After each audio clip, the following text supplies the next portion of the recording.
well, yes. You got all three answers there? Everyone. Have you? Yeah. Oh, right, OK. Have you?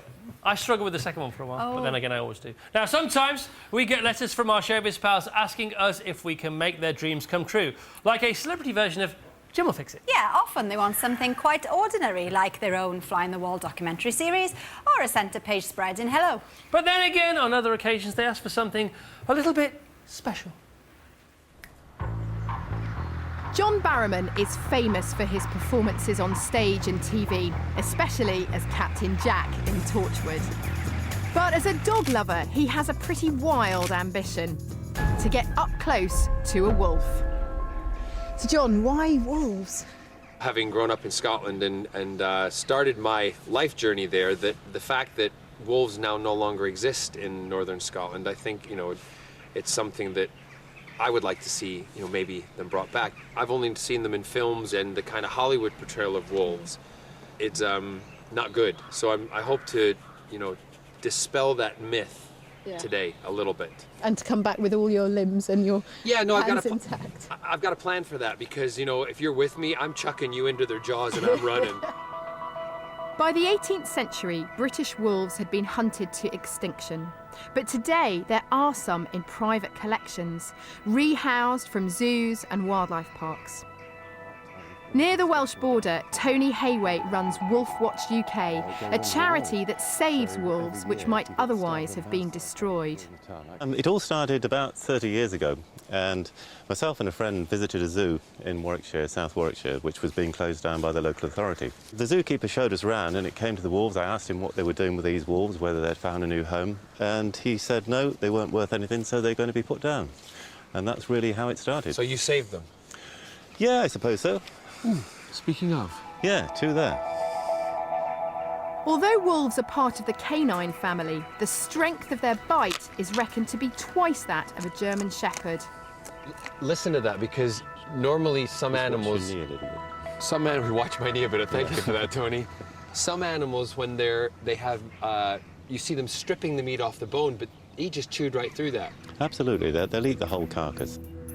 Wolves hunt in packs with a fairly strict hierarchy and will strive for dominance even in captivity. At the moment, Tony has 5 wolves, and it could be too dangerous for us to go into the enclosures with most of them. But one wolf, Maddie, raised here from a pup, is much more approachable. I think when you're really close to them, you realise just what a big animal they are. Seeing it from a distance, you just think, oh, it's just like an Alsatian. But when you're really this close, those big ears, that long snout, and the big, thick neck. You know, actually, I thought I'd be a little more nervous than I am, really.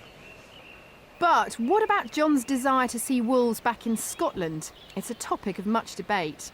Wolves were a natural predator for deer in the northern part of Scotland. I know they're thinking about reintroducing them into the wild, and I kind of believe, I like to think that it's better to have a natural predator than to have man kind of hunting them all the time. Is that a good thing or a bad thing for them to be re-released?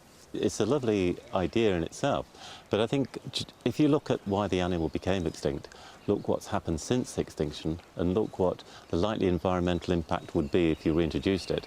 Well, the idea of putting a pack or several packs in an area such as Scotland, where there are a lot of sheep, a lot of livestock growing about, I don't think it'd go down too well.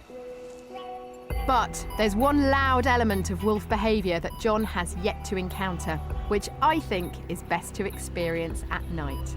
There are lots of stories and fables about these animals, blowing little pigs' houses down, dressing up as grandma, only howling when it's a full moon.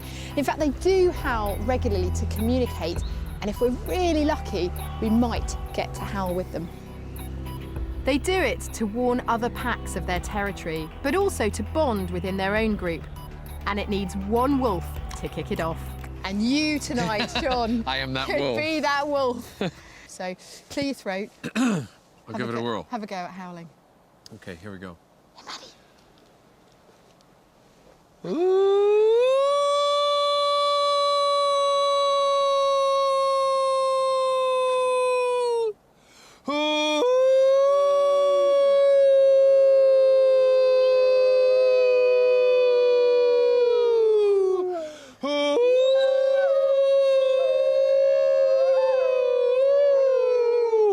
Andrew Lloyd Webber, you need to write a musical for the two of us. That's amazing. What a night. What a night. Eerie, is- creepy, magical. The perfect icing on a cake for the perfect day. I'm Amazing. so pleased. Thank you. That's a pleasure. Thank you, One Show. See? Special night. Yeah, but that musical could become a bit tiresome after about 10 minutes. I think you're quite right. I No don't know. theme tune there, is there? No theme tune there. No. So, Bill, you love See your ya. wildlife, of course.